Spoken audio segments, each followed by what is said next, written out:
With ZipRecruiter.com, you can post your job to 100 plus job sites, including social media networks like Facebook and Twitter, all with a single click.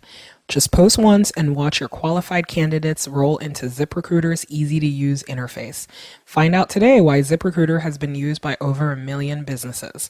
Right now, our listeners can post jobs on ZipRecruiter for free by going to ZipRecruiter.com/call. That's ZipRecruiter.com/CALL. Hi, welcome to Call Your Girlfriend, a podcast for long-distance besties everywhere. I am Anne Friedman. And I'm Aminatu So. And we're besties, although at the moment we're in the same room and not long distance. We're having a blast. This week on Call Your Girlfriend, we'll be talking about wedding season. We will be talking to Cord Jefferson. Our dear friend. Wonderful, wonderful human. We are watching the World Cup, so therefore we have a defensive pit bull on deck. We'll be discussing new emoji standards, how to dress seriously via a Hillary Clinton article. We will be making fun of innovation, and obviously there is menstruation news and very important Beyonce pregnancy rumors. Rumors. Call your girlfriend. It's time you had the talk. Give your reasons. Say it's not her fault. But you just met somebody new. Personal check-in. What are we doing in upstate New York? And it is very hot in this room right now. We're in a beautiful house in the Hudson Valley. We're basically in upstate because it's wedding season. It's so wedding season. I'm going to 2 within the span of 8 days. Yeah, I have 3 more this summer. I will only be going to 2 more. Sorry to one of you whose wedding I'm not going to. Oof. Unnamed. Yeah, shall not be named. Yeah, we went to the wedding of our dearest friends, Mercedes and Ryan. Shout out, Mercedes and Ryan. Hope you're enjoying your honeymoon. And had a blast. I had a great time. Drank a lot, gave a toast, had a good time. Do you know what I really appreciate when, and this is definitely Mercy and Ryan, but I really appreciate when people don't pretend that their wedding is something special. Like, yes. Obviously everyone is different. We are all unique snowflakes. But, like, when you go to a wedding and everyone's like, oh, it's just, like, it's so unique. Like, we're drinking out of mason jars and, like, it's, like, there's hand-lettered place cards and whatever other Etsy shit that's going on that, like, this is, like, a very real, like, this is just a thing where we're all hanging out together, which I really appreciated. I know. I think, too, that I've really come around to wedding season. I think that I went through a phase in life where I was, very dismissive of it. I don't know why. You go to people's parties and get to drink wine on their tab. Like, why wouldn't you be into this? But I really think that it's also a function of having adults friends, right? Like, I obviously went to a religious high school, and so went to a lot of weddings very young. There was no drinking, there was no dancing, and there was no fun time. I grew up in Iowa, so I also went to lots of weddings very young. Right? You're just like, dry wedding. Why? Those are always right. The weddings you need booze at. But yeah, I think that there's something also really special about watching like 2 humans that you love like get together and throw a really bomb party and realize that they have more friends than family there. And it's just a delight. Adult weddings are definitely better. I mean, major downside, like crippling financial blow. Yes. If you go to all of them. We sort of have a shared tactic of buying gifts jointly frequently, which I think alleviates some of the cost. I know. This is the first time that we have not bought a joint wedding gift, and I won't lie, I was a little sad about it. The So Friedmans give good gifts. The So Friedmans do give good gifts. Sorry, Mercy, Ryan. You're going to have to get individual gifts. Here's something else about adult weddings. I really struggle to get drunk at weddings. Like, yeah. I just feel like I never get there. I can never get drunk at weddings, and I don't know what it is because I drink an ungodly amount of booze at weddings. It's true. It's like magical. I just drink and drink and drink and never get drunk. Partially because there's dancing. We definitely danced to this podcast theme song on the dance floor where it was magically emptied of men and it was just all women for a brief moment. Yeah, I think also it's just this like control freak part of me where I don't want to be that terrible wedding guest. Like, I will never be that person that you know, will leave their shoes behind as they go home. Or like swings on the pole and collapses the whole tent. Yeah, exactly. It can't be that person. So I don't know what it is. Maybe some, you know, scientist friend of Call Your Girlfriend can study this. Right, can weigh in. We might have to come back to that. Anyway, so this is like oddly 2 out of 3 episodes where we are physically in the same place for our long distance podcast. But we're gonna call someone who's far away. Luckily, we have like we've planned for the long distance element. Our friend Cord. Yeah, let's go into our weird space booth phone and call Cord, who is a delightful human and writer and friend to us. Yeah, he used to be a Gawker writer, and these days he is, you know, an up-and-coming, shall we say, screenwriter for television. He lives in LA. He's arrived. He's up and came. He's arrived. He up and came. Okay, we're going to call him now. All right, hi, Cord. Thanks for being a guest on our podcast.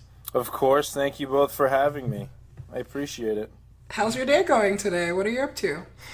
It's going really well. Watching a lot of soccer all day. That's all I plan on doing for the next few weeks. I figured I didn't really think about it when I initially quit Gawker that it was going to be right before the World Cup, and so it was kind of a pleasant surprise that now I can just sit around and watch soccer all day.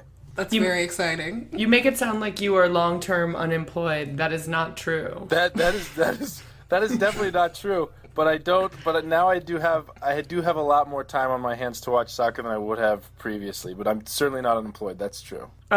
So tell us about the leisurely life of a television screenwriter.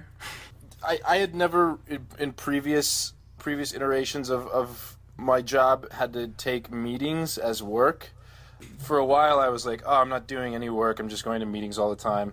But now I consider meetings real work, and so when I look at it from that perspective, I don't feel like such a lazy bag of garbage. But other than that, I've written now 2 pilots. I'm writing a treatment for a film right now. So You're a machine. Things are busy. Yeah, it's been going well. And besides that, I'm keeping busy with other journalistic enterprises. I just finished up a piece for ESPN magazine. I just finished up that piece for Medium. I've got some other irons in the fire on those fronts. So it's going well. It's going really well.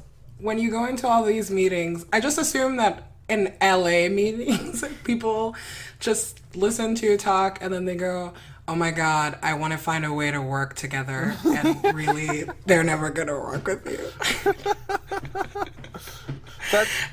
The one thing that I've learned is that if you're in the room at all, then they do see some potential for something. Now, whether that means that they are going to buy something from you and give you a bunch of money, or whether that means they just like the first 3 pages of your script that they read, you can't really tell. But the fact that you're in the room does mean that there is some promise there. I was talking to one of my good friends, Tracy, who writes on a bunch of different shows, and she was involved with that show Awkward Black Girl for a while. She's great. And she was saying that before she ever got her first staff job, she said 60 to 70 meetings before anything materialized. Wow. But now, since she's taken those meetings, she has really steady work working in staff writing rooms. I think she's sold 2 projects now, sold 2 of her own personal pilots that are in development at different places. So you're building towards something. At the end, it can feel kind of Sisyphean at first, but I always kind of need to come back to the idea that I've only been doing this now for 4 months.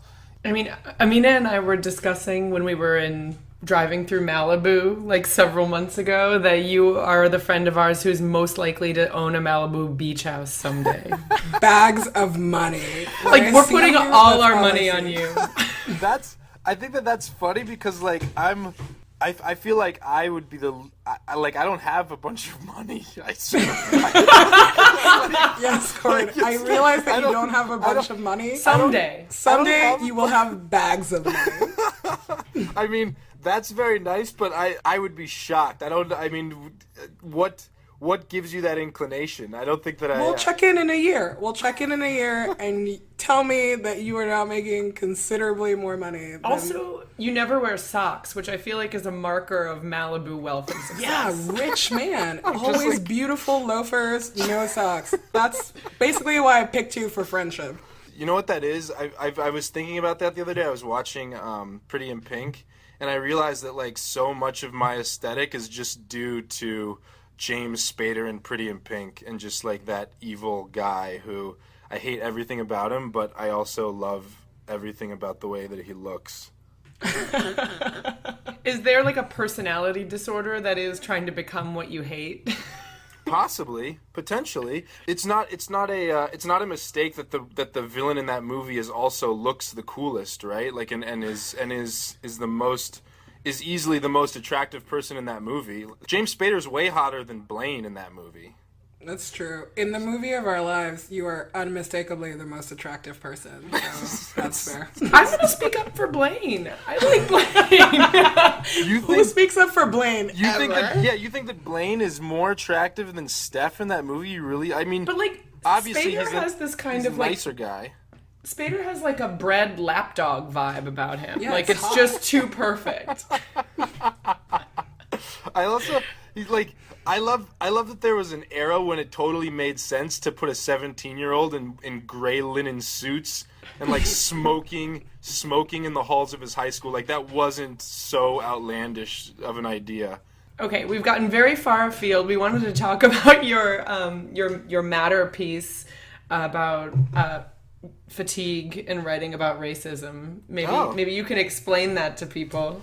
Okay, I didn't know we were going to cover that subject actually. Yeah, well, we're a very serious podcast, Corey. Okay, Sometimes we cover serious things. Yeah, High-low. We're high-low.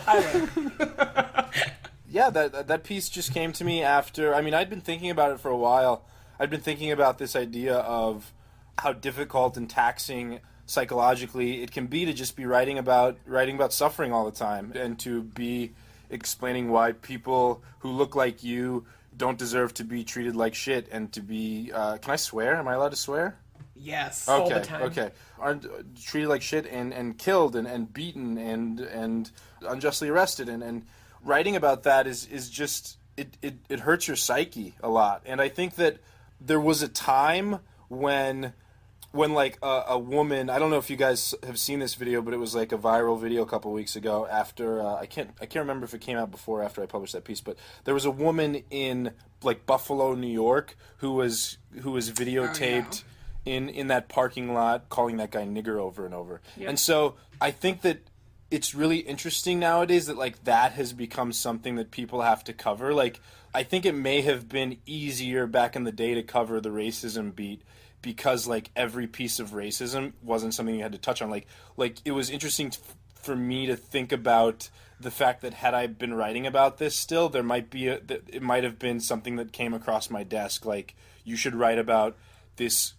just strange woman calling this guy a nigger in Buffalo, New York. Like, she's not a person of note. She's not famous for any reason. Like, she's only famous for saying this racist thing in a parking lot one day. And like how we've gotten to the point when it's like, all of these, like, normally you wouldn't necessarily be writing about these things, but now the racism beat and like everybody's beat has grown to include like viral videos and like this like what this one woman said on her Facebook, and like all these kids who like call Obama a nigger the night after he was elected, like on Twitter, and we're gonna and to like catch a racist beat. Yeah, exactly. And it's just like it's become this thing where it happens all the time, just because what is newsworthy now has changed so differently from what it was even 10 years ago, like what news is now.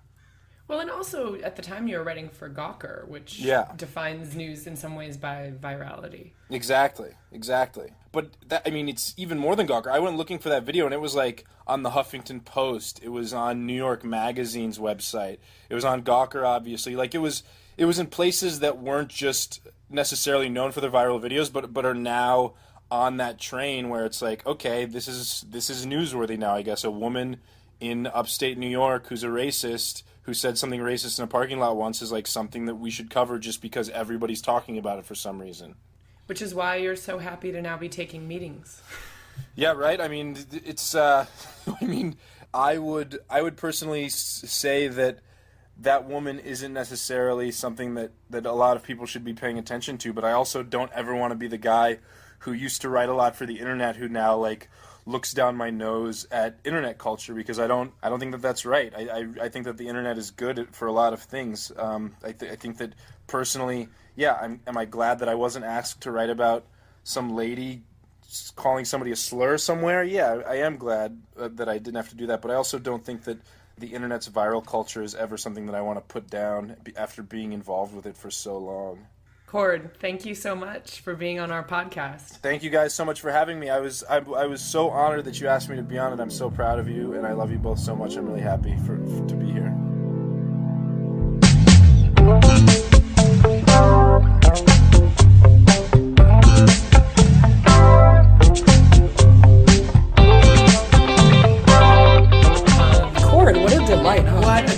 Always a delight. Like, that man is always in good spirits. Like, I think I've only seen Cord sad like once, and we used to work together every day. I know, he's always in a really good mood, and man, I wish we had talked to him about wedding season. He just has the best wedding outfit game. Men who don't wear socks love weddings. Sure. You know what else has been really fun, though, about being in the same room together is watching the World Cup with you, or me watching you watch the World Cup. I don't know how to tell you this. I'm not watching. I'm just sitting in the same room as the World Cup being, like, on the television and half watching. I know, but Anne, even, you know, like a year ago, I didn't think that it was possible to have you, like, near a sporting event. So, and the World Cup is obviously very important to me, so every once in a while, I'm terrified that something dismissive will come from that side of the room. But so far, you've been a really good sport. A good sport. International Sportsmanship Award. I'm mostly just bored by it. Like, it's hard to get too worked up. Because the professional sports, like, you know, are just like, who did we purchase? This is like, where are people from? It seems to like run a little deeper. Hello, nationalism and sports. It's the best thing that can happen to you. But also, I don't know. This is really interesting because you don't strike me as an indoors person. You know, the like NSGU, no sports growing up people that you can never trust, and you're always like, there's something a little loose there. But I think you are a little mystery to me that way. But I think that it's hilarious. My fantasy is that one day you will like get really into tennis. I feel like individual sports are more for you. Here's my theory. So what did you say? NSGU, no sports growing up? Yeah. I'm the opposite of an NSGU, wherein it was like my family were addicts or something like that. I was like scarred by like how much sports was forced down my throat. And I think that like in the same way as I rejected like Catholicism and like living in a small town and lots of other things, like, and did not adopt them into my adult lifestyle, sports are just like along with the ride. Yeah, that's funny. So in my family, we did not always get along, but the one thing that we could do very well was watch sports together. And I think that that's also part of the reason that I'm really into international sporting events, because it's the one time that I could have like normal conversations with my dad. And my brother and I bond over it, and even my sister and I. So I don't know. One thing I know that you enjoyed, though, about the World Cup was obviously Pitbull opening the ceremony. Oh my God, those white pants. We're big Pitbull fans in this family. It's kind of ridiculous. It's controversial. Like, let's pause button for a second. Because I feel like you were the one who really got me to love Pitbull. In 2004, I worked in a building at Hudson and Houston Street in New York, which is the Hot 97 building. There was like a sign at the security that was like no posses. Which I worked at like a women's rights nonprofit. But anyway, my first exposure to Pitbull was showing up at work one day, and there was like this chanting mob outside going, Pitbull, Pitbull. And then Pitbull. I had to look it up to realize it wasn't like a purebred dog enthusiasts like group. Like there was just or an advocacy group. Anyway, but since I feel like you've really sold Pitbull to me. I mean, here's the thing with Pitbull. It is completely inoffensive sound, right? And it obviously has the EDM oons like underpinning to all of the top 40 bass that drop, I like. Bass yeah, drop. You know, there's something really special to me, like watching Pitbull invade American radio, that I appreciated, and how it started with rap music. Pitbull was the CEO of Bad Boy Latino. When P. Diddy realized that you need Latino people to also buy rap records, because... Thank you, P. Diddy. Yes, thank you, Diddy. And so anyway, this like whole crossover thing starts happening, and you have, you know, every once in a while a rap song will drop some like really foul Spanish verse in it, and you're like, what does that mean? Give him the eggs. I don't know what that means. I'm scared to look it up. I know. But yeah, so it's like that happens. And then Pitbull also like is, like he's much older. He kind of has that dad vibe happening, but he's so in love with Miami. And that like explains more than half of his success, right? Like he's always shouting out weirdo tiny Miami neighborhoods that we don't know about. I like a good hometown boy. Gotta give credit. And Also, very good on Tumblr. yeah, also, he takes the hate with such strides. When the entire internet tried to send him to Alaska, was that what it was? Yeah, when Reddit sent him to Alaska in that stunt, he loved every minute of it and just like made it the best that it could be. And you know how I love an underdog. So, full disclosure, we definitely watched the Timber video starring Pitbull and Kesha like 8 times in a row in a single setting. Definitely. I was a little disappointed they never appeared in the same frame. Yeah, I mean, that video is kind of a mess, but all the Pitbull parts are great. So anyway, we are not the first to love Pitbull. There was a Deadspin article that says he's a crossover artist who still raps in Spanglish, who constantly shouts out Latinos, and who will wear an admittedly ill-fitting pair of white capri pants to the World Cup opening, repping his club Hermanos Miami-wide. So what I have to ask about that is, did he admit the pants did not fit well? Listen, I don't think Pitbull knows that the pants don't fit well, but it's part of his like weirdo dad aesthetic. I thought he was like 45. I think he's 33. Also, shout out to Jenna Lyons. The rolled up ankles visible thing has like really, really like made it far. I know, Caprance. In the wrong hands, problematic. Just had another delicious Blue Apron meal. Tonight was seared cod and udon noodles. It was pretty delicious. Each meal comes with step-by-step, easy-to-follow recipe card and pre-portioned ingredients and usually can be prepared in less than 40 minutes. That's a pretty good deal. Check out this week's menu and get your first 3 meals free with free shipping by going to blueapron.com/girlfriend. That's blueapron.com/girlfriend. Blue Apron, a better way to cook. Are you hiring? Do you know where to post your job to find the best candidates? Posting jobs in one place isn't enough to find quality candidates. If you want to find the perfect hire, you need to post your job in all the top job sites, and now you can. With ZipRecruiter.com, you can post your job to 100 plus job sites, including social media networks like Facebook and Twitter, all with a single click. Find candidates in any city or industry nationwide. Just post once and watch your qualified candidates roll into ZipRecruiter's easy-to-use interface. No juggling emails or calls to your office. Quickly screen candidates, rate them, and hire the right person fast. Find out today why ZipRecruiter has been used by over 1 million businesses. And right now, listeners can post jobs on ZipRecruiter for free by going to ZipRecruiter.com/call. That's ZipRecruiter.com/call. Hey, Anne, I went to callyourgirlfriend.com and it looks different. Oh my God, listen, I gave us such an upgrade. I use Squarespace and now all of our shit looks so good. I am so impressed. It's like the website looks shiny and new, and more importantly, the shop has launched. Oh my God. Squarespace has all this commerce functionality that is making it, I won't say easy because nothing is ever easy when you are a micro business like CYG, but making it as easy as possible for us to sell stuff and look good while we do it and tell people all about our podcast. I'm so excited about this because you essentially set up that website in 10 minutes. And I have no special skills or abilities. I know. And you were able to like hook up the domain, like do the redirects. I'm so proud of you. All of that with no tech abilities. So thank you, Squarespace. And thank you, Anne. Thank you, Anne. And you know, the other great thing is that Squarespace offers 24/7 customer support. So everybody on the customer care team is an experienced Squarespace user and they can help you with anything that you need. So why not? If you need a personal website, if you have a podcast you're trying to promote, if you're trying to sell something online, Squarespace is a great answer for you. You can start a free trial today at squarespace.com and enter code GIRLFRIEND to get 10% off your first purchase. Squarespace, set your website apart. In the right hands, everything you need. Everything. Other major news today.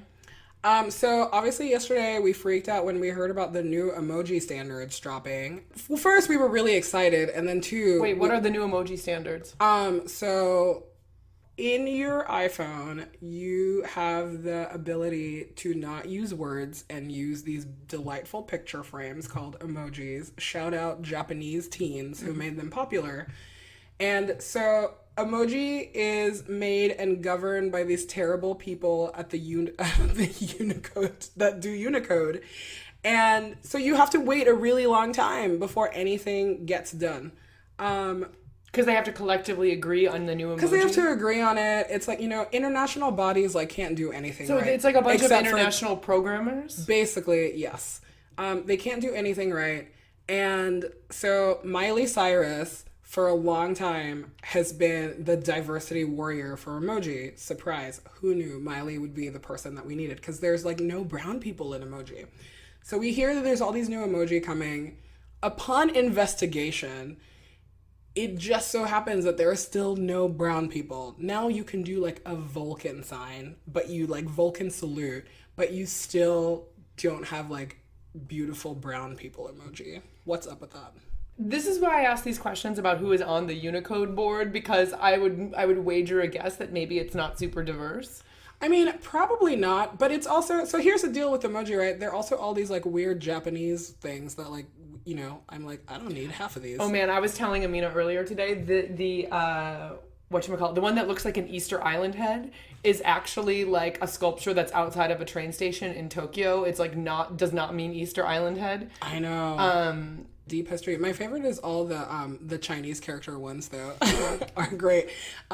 Wait, what is the one that we love? The one that's like do your homework or peaceful homework. Right, peaceful homework. Well, we did so you can make Siri read emoji to you, which of course we used as an opportunity to translate all of the ones we didn't know because neither of us speak Chinese. Yeah, well, so let's keep our fingers crossed that the next time somebody decides to release 250 new emoji, we'll have emojis that we're really into. There's also like no taco on that list. I know, there's no avocado, it's very upsetting. If you want There's no bed, there's no emoji couch. How are you supposed to tell people you're staying in without an emoji couch? You do the sad face emoji. If you want really bomb emoji though, you should check out this texting app called GroupMe that has hilarious emoji. Hey, weren't you telling me earlier today about some Hillary Clinton thing? So this is sort of like I'm scared to start talking about Hillary already. Because even though I know we talk about Hillary Clinton all the time, yeah, because she's amazing. Well, right, but I feel like, part of this is my profession, that like I'm going to write 1 million articles about Hillary between now and the end of 2006. 2016. See, I'm already like going backward in time to other things that I've written. But there was an article in the Time Style section this weekend that was sort of making the case for we should talk about Hillary's clothes or like women politicians' clothes or like serious ladies' outfits.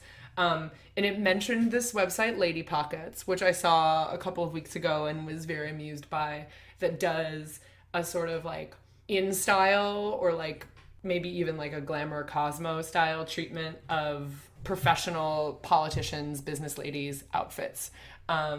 Being like, like turquoise boxy suits in for spring. And I couldn't really tell. If it was like, if it was check out these awesome women, we wish women's magazines would feature more of them, or if it was a send up of the way that political writers feel the need to like exhaustively catalog what women are wearing in those contexts where they don't even blink about what men wear because there's an accepted uniform for men and there isn't for women. Anyway, and so this Times article makes what I think is like a semi-compelling argument that sort of says that, these women are role models for women who have great professional aspirations, and there's no reason why their style lessons or things that they've learned that like work for them in terms of socially conveying professionalism, but also having a little bit of personality and navigating what is like, I don't know, how to get dressed is a pretty difficult question for a lot of people, not just women. There's no reason why we shouldn't examine that, which I sort of come down on the fact that like, yes, that's true, but like that's something that, we should also talk about in the context of men and maybe like segregate it to an article about like, I want one article about how Hillary picks her pantsuits. I don't want it to be a footnote in every single article that is supposed to be about like her policy agenda. I guess so, but I guess the thing that's baffling to me about this is that at least the DC lady politician has a uniform. Tell me, what is it? So Hillary Clinton wears the pantsuit, but most of the other ladies are basically in, Ann Taylor fashions, which is not a derogatory, like I don't mean that to be derogatory, but I think that they've all learned to dress kind of in this boring, take the focus off of what you are wearing way, because this is how we do business in this town. I think there's like two women on Capitol Hill that everybody's Rosa DeLauro. Yeah, Rosa DeLauro. Everybody's always perplexed by Miss her. Frizzle. And then yeah, Miss Frizzle. And then when what's her name? The lady who Kirsten Cinema. When you read the profile about her, everybody was like, Southwest fashions. Right. Like She just wears a lot of turquoise and magenta. basically, right? I don't know. I think I am generally not interested in what any politician has to wear unless it is something of note. Like Barack Obama wears very boring American-made suits that are also made out of that Kevlar material so that nobody shoots him. And I don't understand the Wait, sorry, Barack Obama's suits are made out of Kevlar Yeah, material? there's this like weird suit material that you can make now. I think it's like made in Israel because duh, also LOL. And right, but he the way that he dresses is really boring. And also Hillary Clinton has been at this for so long. If you are really writing about what she's wearing, like, you are the boring one. No, but like, do we still really care that the lady wears pantsuits and occasional scrunchie here and there? There's just nothing there, right? Like, I'm more interested in, is there a process to how she picks her clothes? One recent politician that I was fascinated by the way that they dress was Sarah Palin. Because Because of the shopping spree? Yeah, because of the shopping spree. But before I knew of the shopping spree, her outfits were on point at the RNC. I was like, you cannot be our next anything, but you look amazing. And that's something that was like of note. But in general, I guess what I'm trying to say is that I'm bored by politician. I'm not offended by lady politician fashion articles. I am bored by them. Yeah, I mean, I guess though that there's still, I mean, in some ways, like the same articles, how to dress for whatever event tastefully is like a recycled trope of like fashion magazines. Yeah. But I remember hearing from this woman who runs a media training program for women, and it had been going for several years, and then and finally they noticed that in all of the questionnaires about like what do you wish we told you more of, it was like, actually help me shop, like help me get dressed, was like a thing that came up again and again and again. And it was really interesting because they had been like, this is all about getting women to like sound really great and give good talking points. And like, we all know you show up and get hair and makeup done. But everyone just kept asking for it. And I think that there's like this line to walk between not giving a fuck, because for women there is no like Kevlar suit like Obama. I mean, yeah, you can maybe sort of broadly say in DC it's Ann Taylor, and if you step outside of that you'll get noticed. But I feel like if I were in sort of like a public position like that, wouldn't want to like only wear like a uniform. And so I'm still curious about... Really? Do you think that? That I wouldn't want to wear a uniform? Yeah. I mean, you kind of... Are you saying I kind of wear a uniform? I mean, we are both very confident dressers, but I think that a lot of what we wear is very uniform. I mean, yeah, that's true. So when I was an editor, I had a uniform that was like a young boss lady uniform that was like a relatively high-waisted denim, no crack. Some kind of silky blouse, usually thrifted, could be a bold print, maybe not, buttoned up to like, all the way up to the top, or like, not really a cleave showing level, and ankle boots. Accessories optional. Yeah. That's sort of like what I wore every single day. Editor. Totally Babe.com editor. If someone was like, we're doing an article about like power lady dressing outside the context of like where you have to wear a suit. Like, what do you wear when you were like a youngish woman boss in an office without a dress code? I think that's like particularly like a tech and media industry question. So how do you convey authority when people still have old-fashioned ideas about like what women should be wearing? Denim on denim. I mean, that's how you do that. My uniform. Texas tuxedo looks good on everyone. Texas tuxedo looks good, and then you just accessorize it here and there. Maybe, man, now I feel like the whole time we were in DC, we were wasting our time, and we should have just been stylists to powerful people. I mean, I do think that there's also this art to being like almost perfectly in line with what everyone expects with one little tweak. There are a couple of companies that have started just doing just that. Like, hey, I'm a tech woman on the speaking circuit. How do I have a dress where, you can hook a microphone up really easily, or have a uniform and stuff like that. So I don't know. Hopefully somebody's working on this problem. That's not me, because designers. Because clearly I would fail at it. Right. Well, so listen, I overnight read the Jill Lepore's innovation article in this week's New Yorker, and it is pretty good. and also kind of hilarious for many reasons. So I didn't read it. Give me the top level talking So I'm going points. to give you the top level talking point. Her top level talking point, which I wrote down right here, and I'm going to read it out loud to you. You guys, she hand wrote this. This is handwritten. I know, but now I can't read any of my handwriting, so somebody needs to disrupt handwriting. Oh my god. So she basically calls bullshit on this theory of disruptive innovation that is coined by annoying Harvard Business School professor. Harvard Business School just has bred some of our favorite people, but also I'm afraid generally of the kind of people who come from there because they're marketing geniuses, which this piece gets into, by Clay Christensen. And it's all about the process basically by which the product or commodity completely takes over. So he wrote this book, and I think it was like 97, and it's basically become the Bible in Silicon Valley and in a lot of places.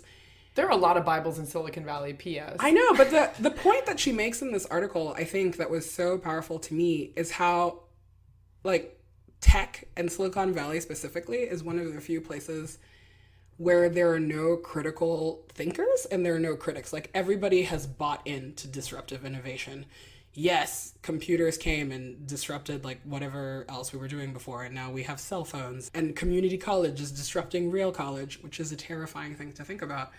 But even more terrifying than that is realizing that this is now shifting into the service industry, and we're disrupting all of these, kind of I don't want people to disrupt my healthcare the way that they're disrupting cabs or, disrupt legal services. And so she basically goes through the book and uses and lists all of the case studies that he has and debunks like pretty much all of them. She's obviously like also very NIMBY about this, so you can tell that she's just not a fan. It is hilarious to me that they're both Harvard professors, so I think it will be drama on the quad. I would like to be a fly on the wall of that conversation. It scares me a lot that this is the time that at least I am living in, and in my industry, that there are people who just buy all of this stuff wholesale, right? And that I sit in all these products meetings where people will say things like, if you're doing it right, you're doing it wrong. Oh my God. And we're basically buying into that. And the thing that she says is that innovation is basically like solid marketing, which if you get it, like, that that's true, but the at-large public doesn't know that. Well, innovation is sort of one of an easy way for magazines to underwrite whole issues now. Like, basically, like, the reason why, hey, even the New Yorker has like an innovation issue is because that's something that like any corporation is excited to underwrite. Like, they want to be associated with the idea of innovation. But what I was going to say about this word disrupt, I don't know if she goes into this, but something that's like long. I've always wanted to hear sort of a linguist write about this, because to me it's like a disruption doesn't mean you fix anything and doesn't mean you have any sort of like sustainable new solution. I'm happy you go into this, Anne, because she talks about it from like a very historical perspective, right? Oh, good. Specifically about innovation and how it is very recent that innovation has a positive connotation. So it's basically all of these 18th century ideas repackaged and marketed really well and sold just wholly to business school kids who are ruining it for all of us. Man. Yeah, I mean, I feel like we make jokes about disrupting things all the time. Like, I know. All of that said, here are the things that I would like to see disrupted. Tell me. Emoji, we just discussed. Emoji. Weddings. Not weddings. Framing. If somebody listening has a solution to cheaper framing, please talk to me. Please write us, because I don't understand how it's so expensive.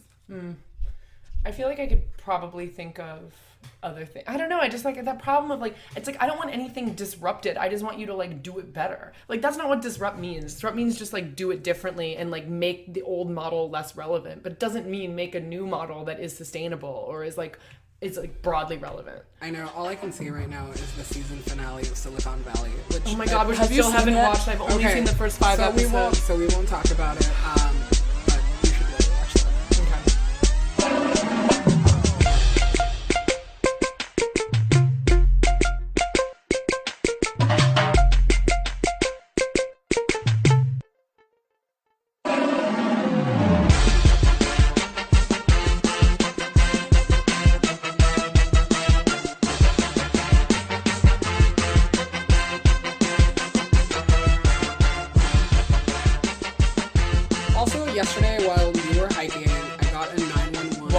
hiking. Yeah, well- upstate phrases. Were you hiking or swimming? I don't know. I was at a swimming hole. Combination I was hike swimming. in a hole. Yep. Some of us have work to do. I got a 7 siren drudge level alert, rumor that Beyonce might be pregnant, and I don't know how I feel about it. So here was my first thought. Statistics say that the second child is when your work output really falls off. Like women kind of hang in there after child 1, but child 2 is when they're take a lower track position, don't get promotions, their salary really falls off a cliff. And obviously Beyonce is not a woman, she is superhuman. I know it's not maybe the same thing, but I was immediately scared about what this means for post On the Run. This is true. I don't know how this is going to shake out for us, because clearly this is about us. And yeah, but on another hand, I'm maybe she's smart, have 2 kids really close together, and then you can do what you need to do. Blue can have a sister or a brother. Hopefully it's a sister. Jay-Z needs more positive women influence in his life. We will not be discussing the elevator situation, because I'm just personally hurt by everything that happened. Benghazi is a cute baby name, though. Benghazi. Right. Anyway. Do you have any menstruation news for me this week? I'm so happy you asked, because in anticipation of this podcast, I obviously Google news searched for menstruation and menstrual and period, which is a little less useful. But what's going on? There's new research. Some professors at the University of Southern California analyzed 58 different research experiments about what women are interested in when they're menstruating or when they're ovulating. And so it was this sort of long held Daily Mail style headline that women when they're ovulating want to sleep with more masculine men, more manly men. And basically it's no, here's a direct quote. Fertile women desire sex with men who seem particularly masculine or genetically fit. How do you even conduct research that's does this man seem genetically fit? That is ridiculous. It's ridiculous. But anyway, the point is, the women who like masculine men like them all month long, not just when they're ovulating. It's oh, you mean beefosexuals? People who like beefcakes? Listen. All the time. We are out there. We're out here. And I'm ready for you to have a pride movement. Beefosexual pride. There's no shame in liking beefcakes. Listen, it's a very much look, don't touch kind of relationship. Oh, interesting. Yeah. So it's an objectification. Yeah, I don't want to end up with a beefosexual. Are you kidding me? Well, you are a beefosexual. You don't want to end up with a beefcake. Oh, yeah, real talk. I don't want to end up Although you are kind of a beefcake in your own way. I feel the beefosexual mutual relationship could be. That is okay. Anyway, that was more a debunked menstruation research. Yeah, I don't know. I feel that so much period misinformation can be attributed to just everyone. It is women's fault and it is men's fault that all of this just garbage news is out there. I mean, and like I said, show me the details. How are you testing for genetically fit? They interview women and say, does this man seem genetically fit? They go to Iceland specifically. He has no open sores and seems to have his ears are in the right place, so he seems genetically fit to me. I don't even know. Yeah, that's crazy. A couple of weeks ago, everybody was debating whether women should get extra days off if they have their period. It was a sexist frame. It was these ladies. But that's a good question. I think we should. I know. Extra sick days. I would totally take 3 to 10 extra days off. Totally. Heavy flow. Heavy flow days. Heavy flow days. Yeah. To just chill at home and, put my computer on my uterus. That's how I know. That's how I deal with it. The computer gets so hot. Computerus? That computer gets so hot, and I don't have time to reheat those beads or whatever it is that some of you. I have a bag of beans that I microwave and put on my uterus. Yeah, sometimes different strokes, Yeah, sometimes you don't have time for that. Sometimes all you got is a MacBook Pro.